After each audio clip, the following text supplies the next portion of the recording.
කිව්දිය දීවර මත්ස්‍ය අධ්‍යයන හා පර්යේෂණ මධ්‍යස්ථානයක් ලෙස මධ්‍යම රජයේ පාලනයට යටත්ව පැවති මෙම අධිකාරිය 1992 දී වයම් පළාත් සභාවට පවරන ලදුව වයම් පළාත් දීවර කර්මාන්ත වනිතා කටයුතු බලශක්ති හා සංචාරක කටයුතු අමාත්‍යාංශ යටතේ පාලනය වන ලදී. සඵලදායී මානව හා භෞතික සම්පත් සහිත වූද එකී සීල සම්පත් පූර්ණ සේවා නියුක්ත වූද පළාතක් සිය දැක්ම කොටගත් අවස්ථා කේන්ද්‍රීය වැඩසටහන් මගින් පළාතේ සෑම මානව සම්පතකම කුසලතා සංවර්ධනය කිරීමෙන්ද භෞතික සම්පත්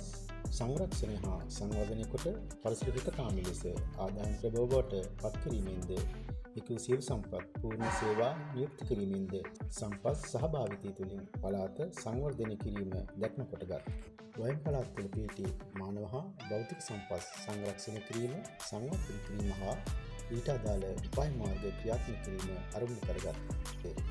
ප්‍රාදේශීය සම්පත් සංවර්ධන අධිකාරිය එකී දැක්ම මෙහෙවරම යන්න සිය අරමුණු මුදුන් පමුණවා ගැනීමට ක්‍රියා කරන ආයතනයකි. එකී වැඩසටහන් ඉදිරියට ගෙන යාමේදී ආයතන ක්‍රියාත්මක කළමනාකරණ අංශය, පර්යේෂණ හා සේවා අංශය, වාණිජ්‍ය ව්‍යාප්ති අංශය, පුහුණු අධ්‍යයන පරිසර අංශය යන මෙහෙයුම් අංශය මගින් සිය සේවා වන දීවර ආම්පන්න නිෂ්පාදනය, ළමා උද්‍යානවල ක්‍රීඩා උපකරණ නිෂ්පාදනය, පටකරෝපිත කෙසෙල් පැළ නිෂ්පාදනය, පටකරෝපිත මල් පැළ නිෂ්පාදනය, PCR ජල තත්ත්ව පරීක්ෂණ, දේශන ස්වශාලා පහසුකම්, නේවාසික කාමර පහසුකම්, පරිසර අධ්‍යයන වැඩසටහන් ක්‍රියාත්මක කරනු ලබයි. අද වන විට සුවිශේෂී ස්ථානයක් සනිටුහන් කරගෙන ඇති වයඹ ප්‍රාදේශීය සම්පත් සංවර්ධන අධිකාරිය සිය සේවා සහ නිෂ්පාදනයන් වෙනුවෙන් ප්‍රශංසාවට ලක්වන ආයතනයක් බවට පත්වද සිය ආයතන විසින් සිදු කරන සෑම සේවාවක්ම ජනතා තෘප්තිය මූලික කොටගෙන සිදු කරන අතර මිල කරන සේවාවලදී ඉතා සහනදායී සේවාවක් සපයයි.